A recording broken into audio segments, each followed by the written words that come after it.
Okay, so a couple of things to go over quickly before we look at the calculator tool. The values in the tool are accurate, but please keep in mind they're approximate values. So you'll always want to make sure that you're leaving yourself a little wiggle room for error. When we talk about distances, we're always measuring from the projector's lens to the surface of the screen only.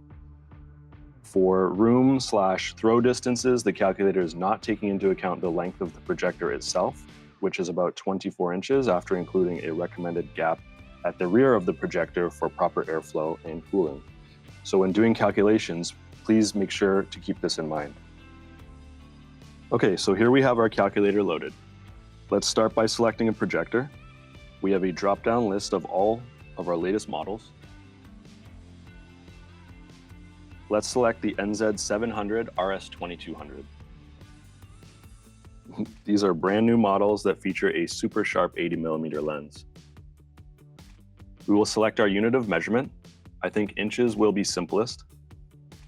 Then we'll need to know our ceiling height. Average homes have 9-foot ceilings, which would be 108 inches.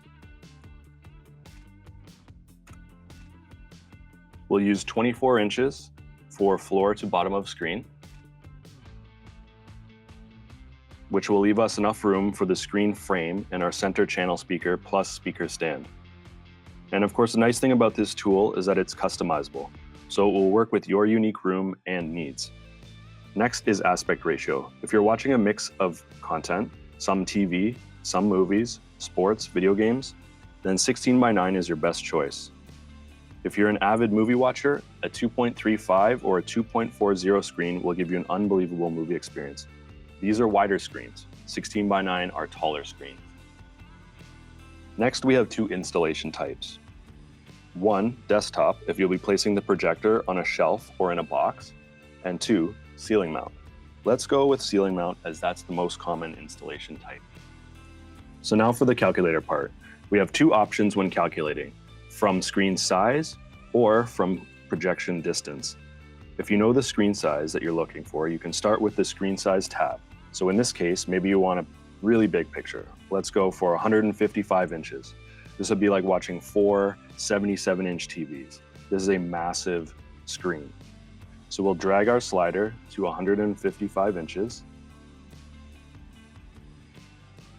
And now we know our screen height, screen width, distance from floor to screen center, but most importantly, we know the approximate projection distance.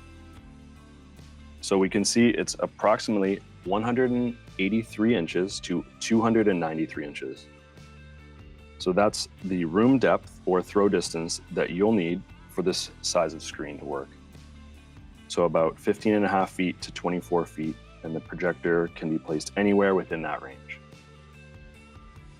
Now in the scenario where you're not sure what size of screen you want or can fit, but you know the depth of the room or where you want to place the projector, we can figure out how big or small of a screen using the projection distance tab.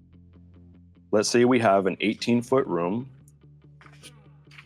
So that's about 216 inches, minus 24 inches for the projector itself and the air gap at the back, leaving us with 194 inches. We'll just move our projection distance slider to about 194 inches. And now we can see we can fit approximately 103 minimum screen size to 164-inch maximum screen size. And of course, all the information is there: screen height, screen width, maximum lens shift, and more. One last cool thing that we can do is look at the side view. We can actually move the projector within its installable area to see the lens shift range. So seeing as this is ceiling mounted, let's move the projector all the way up to the top. Now it's roughly flush mounted with the ceiling. Hopefully this video has been helpful. If you're still feeling overwhelmed, it's okay. Our network of JVC authorized projector dealers are experts at helping you plan the perfect theater experience for your home. Happy installing.